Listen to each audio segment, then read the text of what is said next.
Assalamu alaikum wa rahmatullahi wa barakatuh.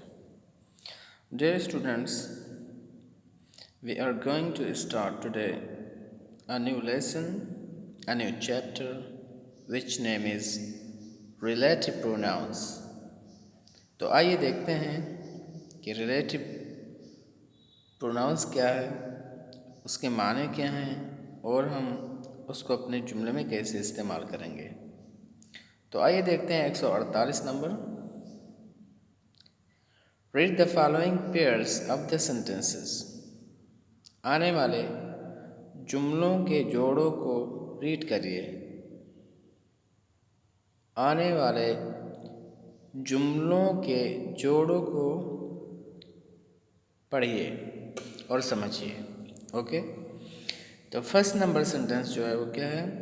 I met Harry, Harry had just returned. मैं Harry से मिला, हरी अभी फ़ौरन वापस आया है। Number 2, I have found the pen. मैं कलम पा चुका हूँ। I lost the pen. मैंने कलम को खो दिया है। Number 3, there is the book, you lent me the book. ये लो किताब अपना, ये किताब है यहाँ पर। You lent me the book, आपने मुझे किताब को उधार दिया था। ओके, तो ये हो गए 3 sentences. Let us now combine each of the एबो पेयर्स इनटू 1 सेंटेंसेस। कह रहे हैं कि आइए इन सेंटेंस के जोड़ों को एक सेंटेंस में रखते हैं, यानी इन दोनों सेंटेंस को एक सेंटेंस हम बनाते हैं और रिलेटिव प्रोनाउंस का इस्तेमाल करके। तो आइए देखते हैं।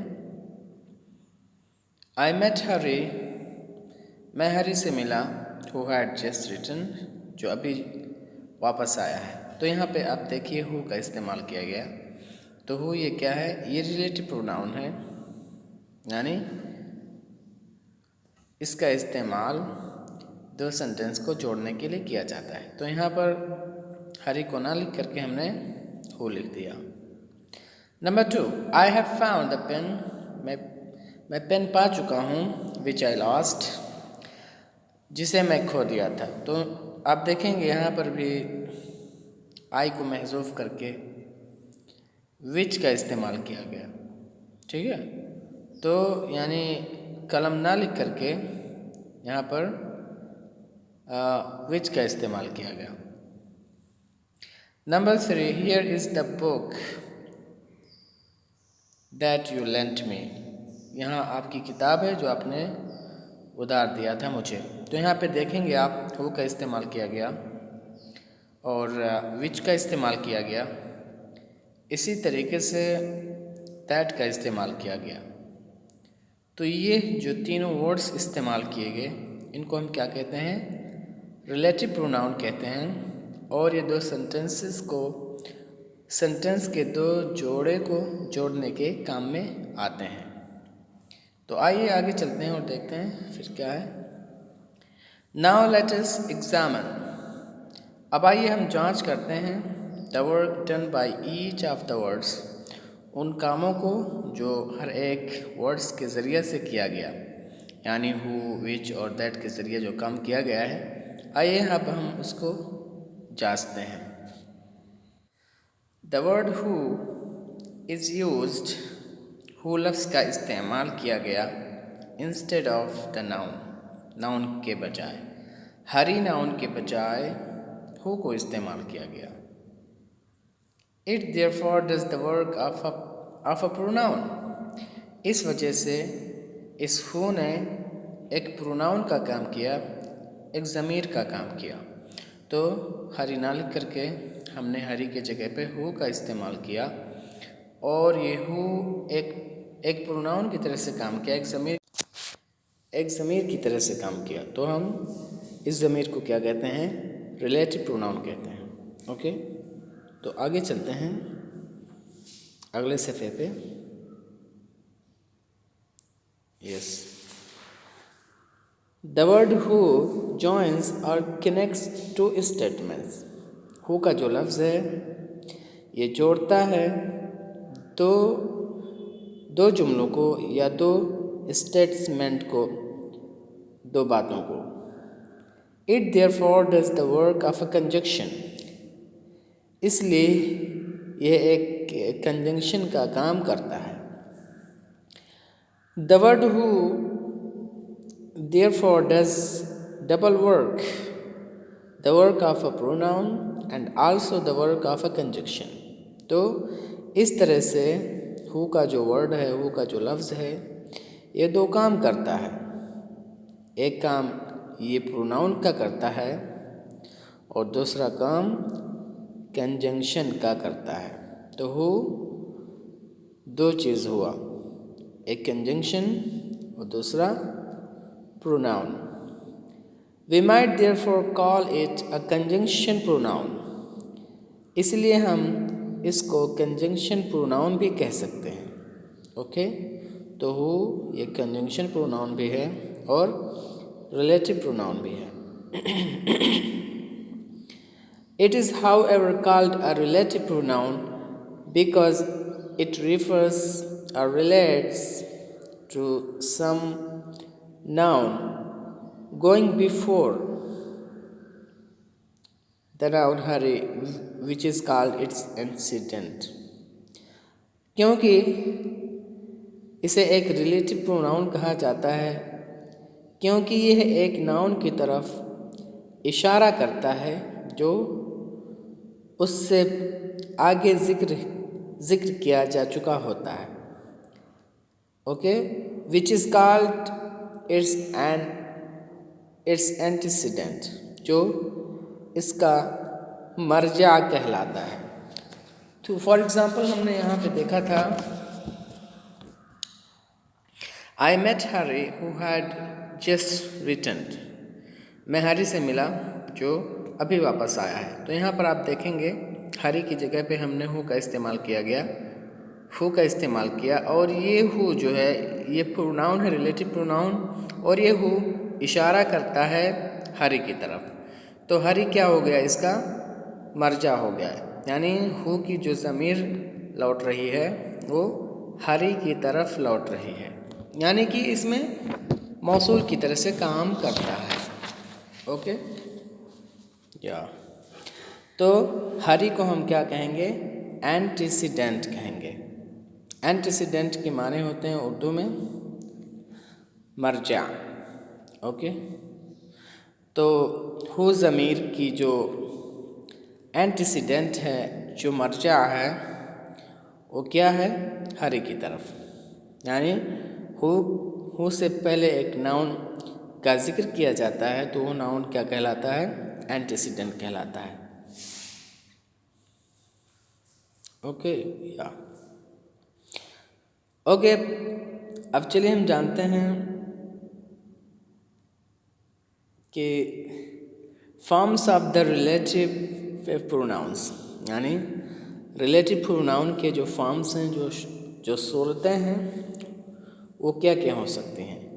फॉर्म्स का मतलब फ़ाइल, मफ़ूल या जेनेटिव, यानी पॉसेसिव प्रोनाउन। ठीक है, the relative pronoun who has different forms for accusative and generative, यानी ये जो हु है, जो रिलेटिव प्रोनाउन है, उसके 3 फॉर्म हैं। एक नॉमिनेटिव फॉर्म है, एक जेनेटिव फॉर्म है और तीसरा एक्यूजेटिव फॉर्म है।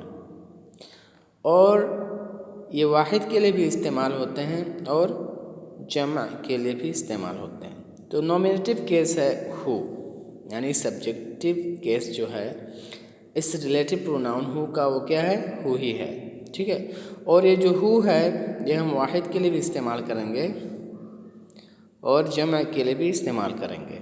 ठीक है, और हु का जो जेनेटिव केस है, जो पॉसेसिव केस है, इजाफती केस है, वो क्या है, हुज। हुज, ठीक है। तो हुज ये सिंगुलर के लिए भी इस्तेमाल कर सकते हैं, जमे के लिए भी, और फेमिनिन जेंडर के लिए भी, और इसी तरह मैस्कुलिन जेंडर के लिए भी। हु का एक्यूजेटिव केस क्या है? हु का एक्यूजेटिव केस दो हैं, हुम और हु। हुम भी इस्तेमाल कर सकते हो और हु भी इस्तेमाल कर सकते हो। Accusative case, accusative means objective case. अगर ये हु ऑब्जेक्ट के तौर पे आ रहा है तो हम हुम का इस्तेमाल करेंगे, ठीक है। ओके, फॉर एग्जाम्पल यहाँ पे हम देख लेते हैं, दिस इज द बॉय और गर्ल हु वर्क्स हार्ड। ये वही लड़का या लड़की है जो सख्त मेहनत करती है। तो यहाँ पे हु, देखो हु का इस्तेमाल किया गया रिलेटिव प्रोनाउन के तौर पर, और ये हु जो है ये इसकी ज़मीर जो लौट रही है बॉय की तरफ या गर्ल की तरफ। तो बॉय और गर्ल क्या हुए? एंटीसीडेंट हुए, okay.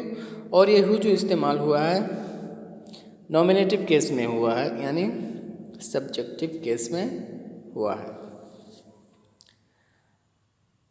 This is the boy और girl whose exercise is done well. ये वही लड़का या लड़की है जिसकी तमरीन अच्छे से की गई है। तो यहाँ देखिए हुज का इस्तेमाल किया गया। तो हुज ये क्या है? जेनेटिव केस है, इजाफती सूरत है, ओके। इसका हम मतलब दूसरा नाम भी दे सकते हैं, यानी पॉजिटिव केस के तौर पे। तो यहाँ पे हु का जो जेनेटिव केस इस्तेमाल किया गया वो हुज किया गया। ओके, थर्ड एग्जाम्पल देखते हैं, दिस इज द बॉय और girl whom who all praise। ये वही लड़का या लड़की है जिसकी सभी तारीफ करते हैं। तो यहाँ पे देखिए whom और who का इस्तेमाल किया गया। तो ऑब्जेक्टिव के तौर पे एक्यूजेटिव केस में who का हम whom और who इस्तेमाल कर सकते हैं, कोई टेंशन नहीं इंशाअल्लाह, ओके। तो हमें ये मालूम हो गया who का एक्यूजेटिव केस, जेनेटिव केस और नॉमिनेटिव केस। ओके, आगे चलते हैं। These are the boys girls who work hard. ये वही लड़के या लड़कियां हैं जिनकी सभी तारीफ करते हैं। तो यहाँ देखिए हुम का इस्तेमाल किया गया जमा के लिए। तो जमा के लिए भी हम हुम हु ही का इस्तेमाल करेंगे, हुज और हु का इस्तेमाल करेंगे, ठीक है। तो हु, हुज, हुम, हु ये सिंगुलर के लिए भी इस्तेमाल होते हैं और प्लूरल के लिए भी इस्तेमाल होते हैं। इसी तरीके से मैस्कुलिन जेंडर के लिए भी इस्तेमाल किए जाते हैं और फेमिनिन जेंडर के लिए भी इस्तेमाल किए जाते हैं। इसमें कोई चेंजिंग नहीं होगी, okay. It will be noticed that the forms are the same for singular and plural, masculine and feminine। ये देखा गया होगा कि जो फॉर्म्स हैं, जो सूरतें हैं इस रिलेटिव प्रोनाउन की, वो एक है सभी के लिए, चाहे वो सिंगुलर हों या प्लूरल हों या मैस्कुलिन जेंडर हो या फेमिनिन जेंडर हो, सब के लिए हम एक ही फॉर्म का इस्तेमाल करेंगे, कोई दूसरा फॉर्म इस्तेमाल नहीं करेंगे। Keep in mind, okay. आइए अब देखते हैं 150 the relative pronoun which has the same form for the nominative and accusative cases. यानी कहते हैं रिलेटिव प्रोनाउन विच जो है एक ही शक्ल को रखता है नॉमिनेटिव केस के लिए भी और एक्यूजेटिव केस के लिए भी, यानी एक्यूजेटिव फॉर्म और नॉमिनेटिव फॉर्म एक ही होगा विच का। तो फॉर एग्जांपल देख लेते हैं, this is the house which belongs to my uncle. ये वही घर है जो मेरे चचा की है। तो यहाँ पर देखेंगे विच का इस्तेमाल किया गया सब्जेक्ट के तौर पे। यानी नॉमिनेटिव केस में। This house which my uncle built cost him 3,50,000 rupees, यानी ये वही घर है जिस पर मेरे अंकल ने 3,50,000 रुपीज़ खर्च किए हुए हैं। तो यहाँ पर आप देखेंगे जो विच का इस्तेमाल किया गया एक्यूजेटिव केस में, ऑब्जेक्टिव केस में, तो आप देखेंगे कि विच के फॉर्म में कोई चेंजिंग नहीं हुई। तो विच का नॉमिनेटिव केस और एक्यूजेटिव केस एक ही होता है। The relative pronoun which has no genitive case, और रिलेटिव प्रोनाउन विच का कोई जेनेटिव केस नहीं होता है, इसका यानी जो पॉजिटिव केस है वो नहीं आता है। But whose is used as a substitute for of which, लेकिन हम इसकी जगह पर हुज का इस्तेमाल कर देते हैं एक बदल के तौर पर, ठीक है। विच का कोई जेनेटिव केस नहीं है, लेकिन इसके जगह पर हम हुज का इस्तेमाल कर देते हैं। For example, a triangle whose 3 sides are equal is called an equilateral triangle। तो आप देखेंगे यहाँ पे विच का कोई जेनेटिव केस ना होने के बिना पर हमने यहाँ इसके लिए हुज का इस्तेमाल किया। तो विच का अगर आप जेनेटिव केस इस्तेमाल करना चाहते हैं तो हुज का इस्तेमाल कीजिए without hesitation and doubt. Okay, अब देखते हैं 151। The relative pronoun that has the same form in the singular and plural and in the nominative and accusative, it has no genitive case। और कहते हैं कि रिलेटिव प्रोनाउन दैट, जो कि same सूरत रखता है, सेम शक्ल को रखता है, चाहे वो सिंगुलर के इस्तेमाल किया जाए या प्लूरल के लिए इस्तेमाल किया जाए, तो हम दैट रिलेटिव प्रोनाउन को सिंगुलर ही इस्तेमाल करेंगे। ओके, ये नहीं कि उसकी जगह पे हम दोज ले आएंगे, ठीक है। अगर आप रिलेटिव प्रोनाउन के तौर पे दैट का इस्तेमाल कर रहे हैं तो इसका एक ही सूरत होगा और वो क्या होगा, दैट, और वो सिंगुलर के लिए भी इस्तेमाल होगा और प्लूरल के लिए भी इस्तेमाल होगा। और इसका नॉमिनेटिव केस और एक्यूजेटिव केस एक ही होगा, यानी सब्जेक्ट के तौर पे और ऑब्जेक्ट के तौर पे एक ही सूरत में इस्तेमाल होगा, उसकी सूरत में कोई चेंजिंग नहीं होगी। It has no genitive case, और इसका भी कोई इजाफी सूरत नहीं है, पॉजिटिव केस नहीं है। फॉर एग्जाम्पल हम यहाँ देख लेते हैं, What has happened is not clear। क्या हुआ है वाज़ेह नहीं है। तो यहाँ देखेंगे अब दैट का इस्तेमाल किया गया एज अ सब्जेक्ट के तौर पे नॉमिनेटिव केस में। आई से व्हाट आई मीन, मैं कहता हूँ जो समझता हूँ। तो यहाँ पे आप देखेंगे कि दैट का भी इस्तेमाल किया गया एक्यूजेटिव केस में, यानी सब ऑब्जेक्ट के तौर पे, तो इसकी सूरत में कोई चेंजिंग नहीं हुई। He failed in what he attempt, वो फेल हो गया उसमें जिसमें उसने कोशिश की थी। तो यहाँ पे आप देखेंगे what भी क्या है, ये ऑब्जेक्ट है प्रीपोजिशन इन का, उसके बावजूद इसके सूरत में चेंजिंग नहीं हुई। तो आप जान लीजिए कि दैट ये सिंगुलर के लिए भी इस्तेमाल होता है और प्लूरल के लिए भी इस्तेमाल किया जाता है एज अ रिलेटिव प्रोनाउन, और इसका एक ही फॉर्म है और नॉमिनेटिव केस में और एक्यूजेटिव केस में एक ही तरह से इस्तेमाल किया जाता है और इसका कोई जेनेटिव फॉर्म नहीं है। तो I hope that you understand today's lesson very well, inshallah, and see you later in next lecture. Assalamu alaikum warahmatullahi wabarakatuh.